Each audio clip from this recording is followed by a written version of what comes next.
Welcome to Storytelling with HuweyBear Stories. Remember to subscribe if you like this channel that offers audio stories.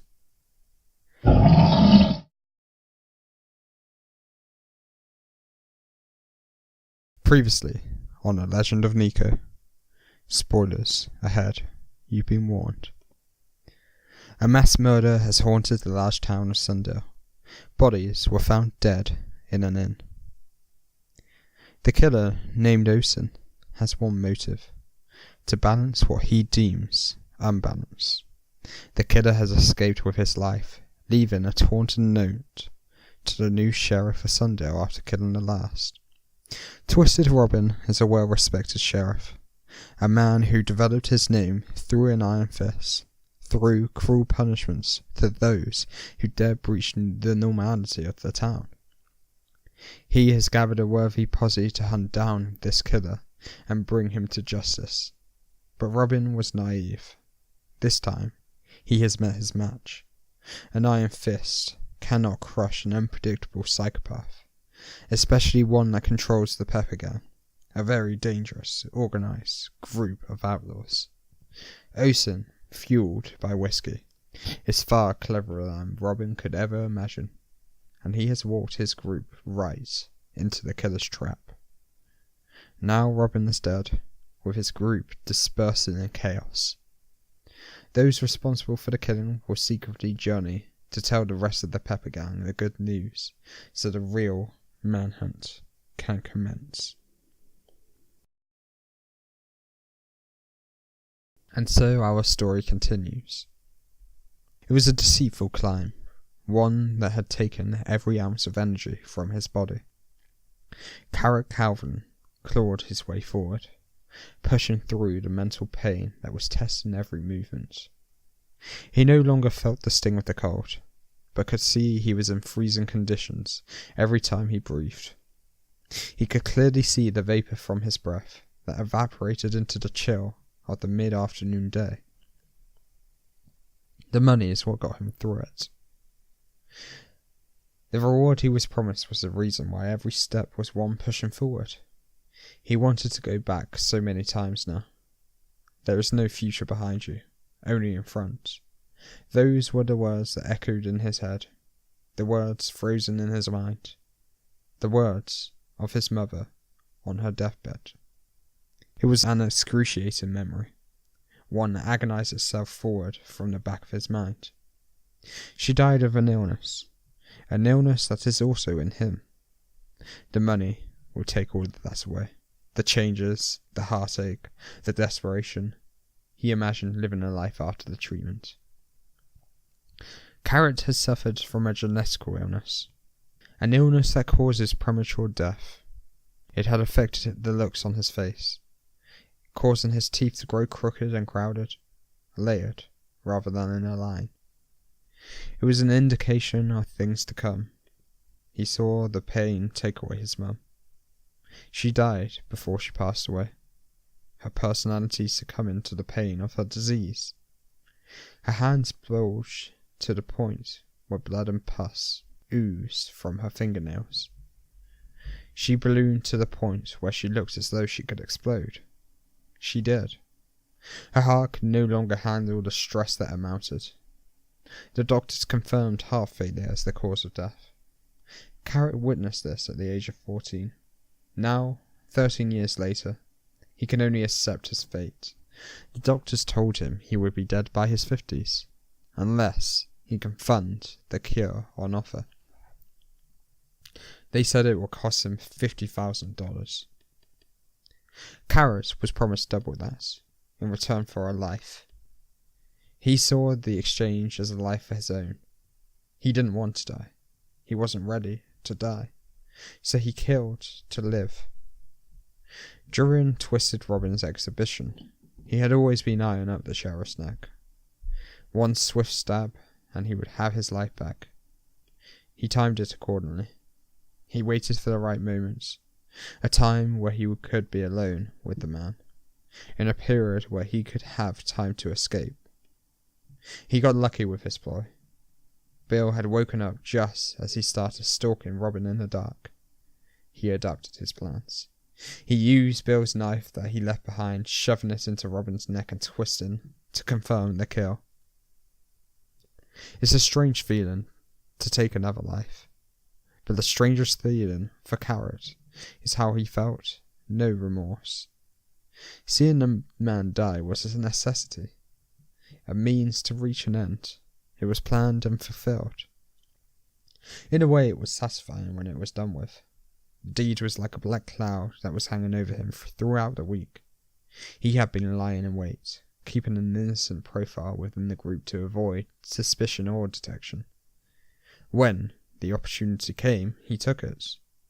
Robin didn't realise that he made a fatal mistake by offering to take the first watch. Carrot knew as soon as he said those words that yesterday was the night. Now, his name is removed from the world. He was an arrogant man. We are better off without him. It's how Carrot justified his actions. Carrot pushed against the heavy wind that slowed the pace of his walk. He protected his face with his hands as he trudged up the mountain. He wished he could have brought his horse with him, but the meeting point was no place for a horse. He needed to sit down to regain his energy and refresh. But he was on a time limit, a schedule to claim his prize, his reward. There were times on this walk when doubt crept into his mind. Was this really worth it? The freezing cold hike was never an expectation of the plan.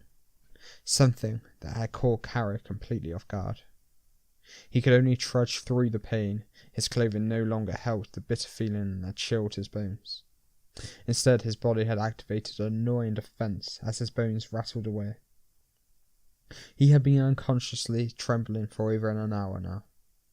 It had become more of a mental battle to reach his destination. His promised reward was the only thing winning him forward.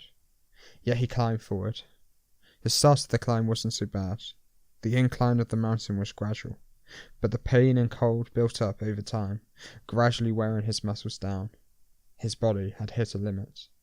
He crawled on all fours, cutting his left hand on the stone terrain, clawing his way up. The climb had taken its toll. Calvin could no longer ascend. He sunk to his knees, his face falling towards his legs. His arms were wrapped around his body. He felt defeated, broken, alone. But his faith in Christ rebounded a negative feeling in his guts. He began to pray for mercy from the Lord that was condemning him. He started to sob in the cold, his nose running all over his clothing. He screamed at the sky in agony and pain. It riddled his body, melting his motivation away. He lay flat on his stomach, ready to perish, given up. The freezing conditions showed no mercy, no leniency. Slowly, Calvin started to freeze under the mountain. He refused the fate that he started to see. A fire slowly burning inside of him. A fire to continue walking. It was as his motivation came back when he saw it. A smoke in the distance, gliding over the uppermost point of the incline that had destroyed his soul. If there is smoke, there is hope. These were the words that engulfed his mind. They were the words his father told him when he was taught how to make a fire as a boy. The words were an instant relief, a sign from the gods watching above, a sign of hope, a sign that Calvin would see another day. He scurried over, ever quicker up the mountain, with the purpose to discover the source of the smoke, to discover his destination, Osen's lair. Carrot had never met Osen, but had heard stories, even before the murders at Willow Sleep. A mysterious man who had haunted towns and cities in his wake. No one knew exactly how many he had killed, but the killings had ranged between many states. The man had been wanted across many jurisdictions, but no one dared hunt him down. He was the leader of the gang, a gang like no other, not jumbled and unorganized like many, rather efficient, silent, deadly. Citizens had come to the gang for help in times of need. In a way, the Pepper Gang was more reliable than the local government of towns. They ranged across the country, allowing Osen to come out and kill when he wanted. The strangest thing, Not everyone even knew what Ocean looked like, and it was said the man had doubles, people who pretended to be him. Rumours even circulated that he had multiple personalities. That was one of the scariest things about the killer. The fact he could be a friend, a sheriff, a man of the law, you just wouldn't know. You would only feel the knife in your throat. Carrot Calvin felt a feeling of huge satisfaction as he imagined the last moments of Twisted Robin. It brought a smile to his face as he remembered the last words Robin heard. It was Carrot's voice, a whisper in the man's ear. And so, the manhunt starts. It was ironically funny for Carrot, who heard Robin constantly spurt the fact that his great exhibition would be the end of an infamous serial killer, in an epic manhunt that would be etched in the history of Sundale for many generations to come. He was wrong and right at the same time. With his new burst of adrenaline, Carrot ran towards the smoke. Eventually he reached the top of the incline. His heart dropped at the sight. The mountain simply took a dip that lasted about a mile. Then another incline starts, with the drop. The terrain of the mountain changed a bit. Here, vegetation was able to grow due to a river that ran across the dip. Only a few trees spurted from the ground, but it was relieving to see something other than the stone he had climbed up. The source of the smoke was evident. Next to the river, peacefully lay a cabin. The smoke gasped out of a small chimney of the roof of the building. Someone is home, he thought. Carrot needed to check out the building. He needed shelter and would kill for warmth. He could take rest here tonight. His heart started to beat at a lower rate as he realized the cabin had saved him. Seeing the cabin in the distance energized Calvin, as the realization of that warmth, shelter, and rest was nearby. His painful climb was almost over, for now. It was a clamber and descent. Carrot had to use the stones to support his walk downwards. The surface of the terrain wasn't completely stable. The mountain top was full of small rocks that could slide away with an uncareful step. The snowtops were prone to rock slides, which is why the journey through the mountains was such a perilous journey. Eventually the terrain changed. After a descent of 20 minutes, Calvin safely met more stable ground. He felt freckles of snow glisten in front of his face as he realized he needed to get indoors quickly. He began to jog to the cabin as he could see in the distance. Just before he reached the doors, he ran to the creek he saw from above and threw water over his face whilst drinking the liquid. In his rush to leave the group behind, he had forgotten to bring his canteen. It was almost a fatal mistake. The gods are kind, he thought as he realized how lucky he was to discover the water source. He wanted to cry. His emotions were all over the place as he realized how close death was. During the hike, a lack of water created a stifling thirst. Eventually, he no longer felt thirst. He felt a dry feeling that had burnt his insides hours ago. He couldn't even swallow from the pain he felt. The water instantly removed that feeling, but it didn't take away the dizziness and the feeling of weak muscles. The water tasted so smooth and fresh. Carrot didn't care for the hygiene of the water. He could deal with the consequences of that later. When he stood up, the snow frizzled on top of him. He looked up towards the sky and predicted a snowstorm.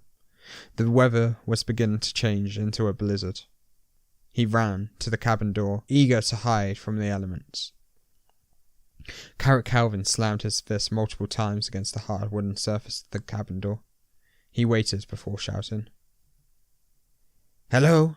Is anyone home?" Only the wind howled a reply. The cold was beginning to intensify. He felt a shiver that travelled through the nervous system of his body. After realizing no one was in, he scanned the house in his desperation. He looked up to the smoke from the chimney. Who the hell would leave a house with fire running? He checked every window, trying to find an entry without forcing himself into the cabin.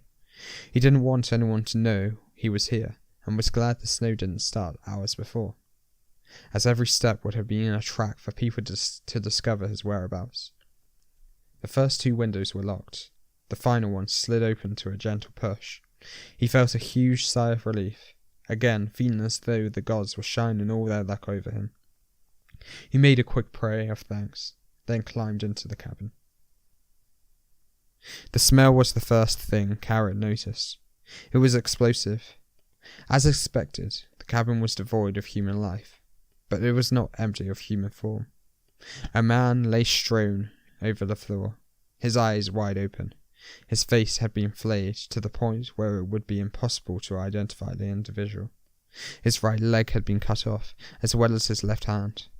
Carrot saw what he could only assume to be his hand on a table in the middle of the room. His skin had been grated from the limb.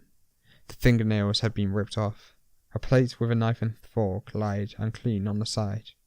Remains of muscle and bone sat charred on the plate. Crumbs of the meat lay all over the plate. Is that human meat? Carrot was in disbelief. Only a monster would do this. He couldn't quite believe what he was seeing. He had seen shocking things in his life, but nothing as horrific as this. Only a madman would do this. He started to panic. In the corner of the cabin, a fire had burned, sizzled, and spat flames. The sound of consistent crackle indicated the fire was probably provided fuel recently. Whoever has taken residence here is still nearby. Carrot was confused. Yes, alert. He detached his pistol, taking every precaution necessary to maximize his safety. The room had darkened since he arrived. The snow outside now stormed to the ground as it began to set. The sky had dimmed in response. The day was beginning to melt into the night. Soon the fire would be the only source of light. In his paranoia, Carrot scouted the outside, looking through every window. He was careful not to give his presence away through noticeable movement. He double-took as he saw a silhouette of a man during his second look. The man stood in the snow, staring towards the cabin. He appeared as a black shadow, slowly edging closer, walking towards Carrot's position. It could only be the owner. He quickly realized that he had an advantage. The stranger did not know he was inside. He did not know he was armed, and he did not know he had seen the bodies. Carrot wanted to keep it that way. He crawled on the floor towards the wardrobe next to a single-sized bed, careful not to be seen through the window. It creaked as he opened it. He jumped in and slammed it shut. Darkness followed. Carrot Calvin's heart raced as his pulse dashed around his body. His eyes adjusted to the darkness, enlightening his senses. He sat in wait, in silence. His gun was aimed at the door of the wardrobe. He couldn't afford to get into a gunfight. His skills with revolvers had never been great. His best ally had always been the element of surprise, and he desperately tried to create that situation if he were to be discovered. Carrot felt around in the wardrobe, trying to find clothes to hide himself in. The fabric of clothing could only be found below him. He was sat on a mountain of material that had been dumped into the cupboard. That was when he felt the hand. It brushed the back of his neck, the freezing cold flesh chilling his skin, almost making him squeal in his fright. He kept composed as he pointed the gun towards the body. Standing up behind him were more lifeless corpses. The bodies didn't smell as bad as the first. He counted for 3, 1 man and 1 female, naked as the day they were born. They were shaved clean, the hair taken from their bodies. Who have I found? Carrot thought to himself. The front door of the cabin unlocked and swung open. The wind screeched to the opening, being silenced by the slam of the door. Carrot tried to find a gap in the wardrobe to be able to peer through. He could only see from a small gap at the bottom. Silently, he observed. He could only make out feet. 2 leather brown boots covered in snow and mud. On one foot, the laces were undone. The other was triple knotted. The man walked around the cabin. It was impossible to tell what he was doing, but he was loud. Carrot could hear metallic crashes and dragging sounds. The sound stopped. Carrot peered once more, careful not to make clatter whilst holding his breath. It was a man. He was bent over, now pulling at his laces. His hair was brown, long, but well kept. He had a smart stubble, suggesting he had shaved recently. He wore a brown cowboy hat as well as a thick fur coat that hung down him like a dress. The skinned animal's head acted as a hood. Carrot had never seen the animal before, but had heard rumours. The man wore a coat of Smilodon fur. He must be a talented hunter, Carrot realised, to tackle an animal such as the Smilodon, and skin the beast. It was unknown for retailers and merchants to sell the material. The clothing was handmade. Once his boots were removed, the man's feet were revealed. He had a deep, fresh scar across his ankle that was causing him to limp. As he limped across the room, a thought crossed Carrot's mind. I could burst out now and end this man's life before he ends mine. Judging by the bodies, it was clear that this man was a danger to his life. He considered the rationale, realising that there was no harm in sparing the man. You don't have to kill him just yet. Not unless he finds you in his wardrobe. You know, it is only polite to knock before you enter someone's dwelling. The man's voice was soft, slow, calm, and high-pitched. Carrot's stomach somersaulted to the voice that spoke to him. He did not respond. I know you are hiding in my wardrobe. I know you broke into my cabin. Do not be alarmed. If I wanted you dead, you would be just another corpse added to my collection. But you see, I am a man of caution, and right now I have my sawn-off shotgun pointed towards your position. Now, I don't know about you, but I'm thinking one shot from this gun and your head would blow off. The only problem is that wardrobe of mine is very useful to me, but a wardrobe with a hole in it, well, that's no use to no one. So this is what I want you to do. I want you to throw all your weapons and all your clothes out of the wardrobe. Yes, that means I want you to strip naked, and I mean everything. You can keep your pants, of course, but that's it. Then I want you to come out of my wardrobe whilst on all fours. That means I want you to crawl out of my wardrobe, and after you can put your hands on your head. Now, I have tried to be mighty clear here, but I want to know if you get the instructions I have provided. So tell me, is it mighty clear to you? Calvin panics in silence in the wardrobe, stupidly looking around, almost trying to see if there is an escape out of the situation. But there is nothing. Nothing but compliance. Calvin's only option. What assurances do I get? How do I know you won't kill me as soon as I step out? Firstly, my friend, you're not stepping out. As I said before, you are crawling out. Secondly, you have no assurances. Either way, if I want you dead, you would die this day. The question is, how would you prefer to die? Cower in your killer's cupboard before he puts a bullet in your brain, or in your case, blows your head off, or facing your killer, looking him in the eye in defiance and bravery? What's the difference? The result will still end the same for me. I think I would prefer to go out guns blazing. The stranger made a sigh before responding by loading his shotgun. If this is how you want to end your life, then so be it. I will deliver. Wait! I'll do what you ask, Kara shouted in desperation whilst pushing the wardrobe door out and sliding his revolver under the door, well out of reach. The man burst into thunderous laughter in a teasing tone. A good start, but you're forgetting to give me the rest. A man with a revolver is usually a man with a knife. Do not take me for a fool. I have seen your kind before, but you have never seen my kind. I'm telling you this now, and you better open your ears and take this with the utmost seriousness. With the wrong actions from you, I will make sure that I am the last man you see in your sorry life. Carrot felt humiliated, but knew he had no choice. Okay. You're right, I'm listening to you. Give me time and I will do what you want. He unbuckled his sheath knife and dropped it through the open wardrobe, again sliding it across the floor. Can I keep my clothes on? The man bellowed out another snigger, snorting through his laughter. Of course not. I don't know you. I don't know what you are doing here in my cabin, and I certainly don't know if you have any more hidden weapons that may come to my harm. I'm not someone to take any unnecessary chances. Carrot's cheeks boiled as he lifted off his fur coat and pulled down his chaps in frustration. He knew he had no other option but to comply. He pushed the wardrobe door slowly before he crawled out of the wardrobe and into the middle of the room.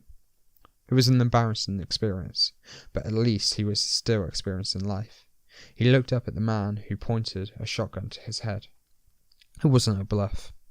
Carrot's life was one squeeze away from ending. He stared at the finger that was inches away from the trigger of the gun pointed at him.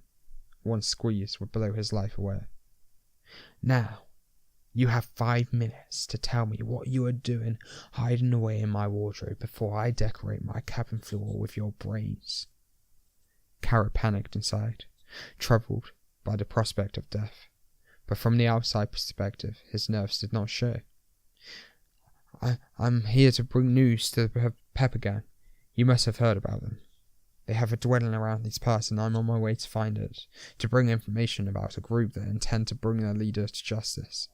Me and another infiltrated the group. We were promised a reward for the death of Twisted Robin, who led the group. Carrot began to sob, realizing his time was running out based on the man's blank expression. Please. I was freezing out there. I just needed shelter and warmth. I thought no one was in.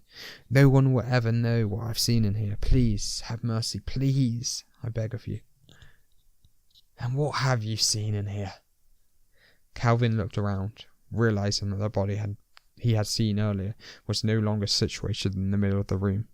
The smell no longer lingered in every corner. He realized what answer to say. Calming his weeping to a few snivels, he replied, Nothing. I've seen nothing but an empty cabin. A place where I stayed for 1 night on my journey, where nothing out of the ordinary happened, where I slept and moved on. In his desperation, he found it hard to focus on what to say and how to say it, but his time was up. His 5 minutes were over. The man in the cabin considered Calvin. He considered Calvin's words with a pensive stare before he replied. You see, I've never been caught doing what I do, and that's because I'm good at doing it. But killing isn't the fun part. The fun part is eating what you just killed. That's what I do. That's who I am, who I became over time. Now, I've been doing this for several years. Me and my friends got into this years ago. I'm not the only cannibal in this area, you see. There are hundreds of us, if not closer to 1,000.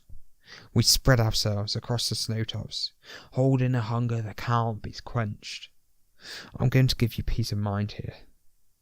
This is the Pepper Gang. I am in the Pepper Gang, and you, my friend, have been given a lifeline, because I was inches away from pulling this trigger and consuming your words with your body. Osin has been expecting you, but we weren't sure if you were coming or not. The heck with it. He still won't know and never will find out how you were killed by me. Without warning, with full aggression, the lights went out, as Carrot felt an almighty explosion on the top of his head. His final thoughts were the peace in the man's voice, and his relief, for he had found the group he was looking for. That is the end of this part of the story, the urban legend of Nico. I hope you are enjoying the story so far, and this is the 4th part. Remember to give this video a like, a share, and a subscribe if you like it. Please, my end screen is up right now, and have a look at some of my other videos. Give them a listen, and comment. Please comment. How do you want this story to go on? What characters do you want to be included? I need ideas, so comment your ideas and let's make something happen here. I want to say thank you again for listening. All the best. Huey.